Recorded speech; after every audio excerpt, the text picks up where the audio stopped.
Hey everyone, it's Mr. Hollywood, and today is day 74 of my 200-day posting streak goal. And today we're gonna have a fun one. I'm gonna share DC hot takes. So before I share you some of my DC hot takes, feel free to share some of your DC hot takes down below in the comments, and let's start talking about it. And I don't really have like a specific countdown. I'm just gonna share a few. So my probably least controversial take you'll hear all day. I like Jack Nicholson as Joker more than Joaquin Phoenix. It's probably only a mild hot take, but then again, Joaquin Phoenix did win an Oscar for this role, even though I don't think he should have. But I mean, I liked Joaquin Phoenix in the role as Joker, but I liked Jack Nicholson more. And obviously, Jack Nicholson's had a better career. But I'm strictly talking about how much do I like them as Joker. I still like Nicholson more than Joaquin Phoenix, but Joaquin Phoenix is still very good as Joker. Okay, another hot take when it comes to villains interpretations. I like Jesse Eisenberg as Lex Luthor marginally better than Kevin Spacey.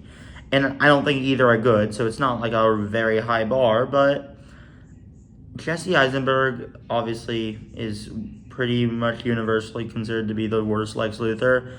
So the fact that I'm putting Kevin Spacey below it is kind of a hot take. And it's like, well, I don't like Jesse Eisenberg as Lex Luthor and don't really like the Zuckerberg take. I really just never got into the Kevin Spacey version because I didn't really think there was any personality to Kevin Spacey. So, yeah, I will slightly prefer Eisenberg's Lex Luthor over Kevin Spacey. And staying in the realm of Superman, because I have a lot of Superman hot takes, I like the Superman 2 Lester cut more than a Donner cut. Now, they're basically on the same level, but a lot of people probably think the Donner cut is a highly improved version. I don't think it's a highly improved version. I think a lot of the changes are better, but because it's a rough cut of a better version of a film, it doesn't feel like a complete version, where Superman 2, the Lesser cut, with all of its bad humor and misplacements, it at least feels like a complete story. So while I do think they're around the same level, I do prefer the Lester cut over the Donner cut. And another Superman hot take, I prefer Supergirl and Batman vs. Superman the Ultimate Edition over Superman 2, over either cuts. Now, the Ultimate Edition does have its fans. Supergirl, I know almost nobody liked it, but I really liked Supergirl, and I really liked Billy Alcock in the role as Supergirl. I loved her dynamic with Ruthie, and I really like Krypto. And I feel like it's just fun. It's like, I don't think it has a lot of the misplaced humor that Superman 2 does, at least for the Lester cut, and it actually feels like a complete movie, unlike the Donner cut. So, yeah, I'll take Supergirl over that. And BVS, the Ultimate Edition, definitely feels like a way better fleshed out version of the awful version of the theatrical cut. The Ultimate Edition is actually a great improved version of Batman vs. Superman, where it feels like a complete story. There's a lot more stakes and a lot more tension. So yes, I like that more than Superman 2. I like both the Ultimate Edition of Batman vs. Superman and Supergirl more than Superman 2. And my last Superman hot take is I prefer Superman 4 over Superman 3 in Returns. Superman 4 is not necessarily a good movie, but Superman 3 I think is almost unwatchable. And Superman Returns isn't just very boring, but I think Superman Returns just completely felt destructive to Superman, of him just all of a sudden being a stalker, and I really hated Kate Bosworth as Lois Lane. So Superman 4, I feel like I at least tried to respect the character, and while there's a lot not to like about Superman 4, and they completely cheaped out on a lot of effects, I at least feel like there's an effort, and I also think it has the most interesting plot, even if it wasn't conveyed very well. So yes, I'll take Superman 4 over Superman 3 in Returns any day of the week.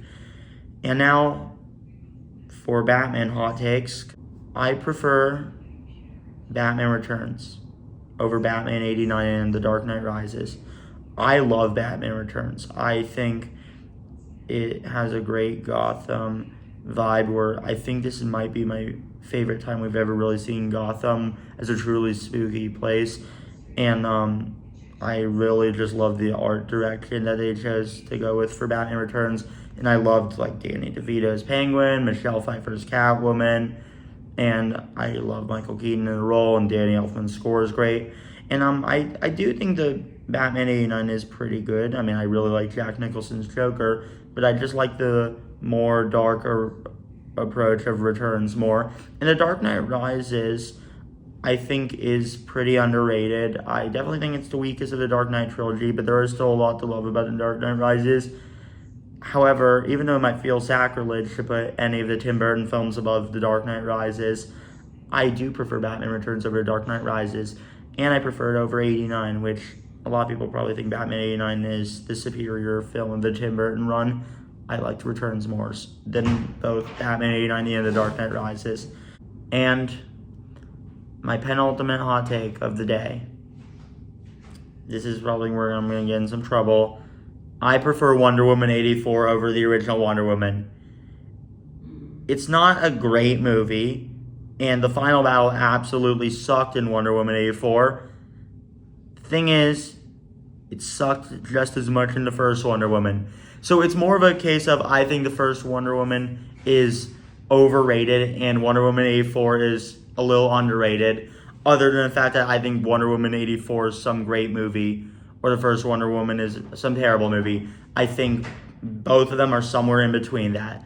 So it's like, they're both very low on my DCU ranking. I don't think Wonder Woman 84 is a great movie by any means. And yeah, like, it had a pretty good first two-thirds. Cheetah was alright as a villain, much better than Ares in the first Wonder Woman. Max Lord was fine as a villain. It's like they were good during the first two-thirds, and then, yeah, like, no, the final battle was really silly. But yeah, the first Wonder Woman, just the final battle with the fight with Ares just completely fell off a rail. So, yeah, I'll at least take the Wonder Woman 84 where the villains at least were memorable, and I at least had more fun with Wonder Woman 84, even if I feel like it doesn't quite reach its ambition. Over the first Wonder Woman, where, yeah, there might not have been these big swings, and it might have reached its goal relative to how safe it played, but Wonder Woman 84 at least was a lot more memorable. So, yeah, even though they're not, neither of them are great movies, I'll take Wonder Woman 84 over the first Wonder Woman. That probably just triggered a lot of people. And my final hot take, my 3 all-time favorite superhero movies are all DC movies that came out in the 2020s. And even the order of what would be the top 3 might surprise you. My number 3 is The Flash. My number 2 is The Batman. And my number 1 is Zack Snyder's Justice League. These are my 3 favorite superhero movies of all time. So The Dark Knight not being on the top 3 DC movies is probably sacrilege, especially given that The Flash is above it, and a lot of people don't like The Flash, but I loved it. I thought Barry's journey was great, and I loved seeing Michael Keaton again as Batman. The Batman is just a great Batman detective story, and I loved Paul Dano's Riddler, Robert Pattinson's Batman. Michael Giacchino's score was fantastic, and Zack Snyder's Justice League felt like an epic culmination of what happened in Man of Steel and the Ultimate Edition of BVS, and I just love how much more depth they brought to that film. So, yeah, these are my 3 favorite superhero films of all time. I love all 3 of these films a lot. And The Dark Knight would probably be my number 4 DC movie. In fact, I think it definitely would. But I do think The Dark Knight still has the Bale Batman voice I don't really like. And I feel like it doesn't really focus that much on Batman. So I do prefer the other 3 for really just the reasons where I would knock The Dark Knight back. So, yeah, those are my 3 favorite superhero films of all time. I like them more than any Marvel movie, and I like them more than any DC movie, including The Dark Knight. Even though my number 3 is probably the most controversial.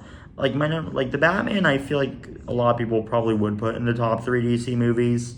And Snyder Cut usually probably wouldn't get a top 3 treatment, but it could probably get it'd probably get top 10 treatment for a lot of people.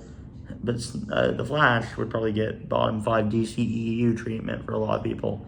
So that's what makes it even more of a hot take. So, yes, those are my DC hot takes. I'm sure I'm going to get a lot of flack for a lot of these takes, but I stay untrue by all of these takes. These are my DC takes, and you're free to disagree. However, these are my unapologetic hot takes. Now, thanks for watching. Feel free to share your DC hot takes down below in the comments. And this is day 74 of my 200-day posting streak goal. Now, thanks for watching, and peace out.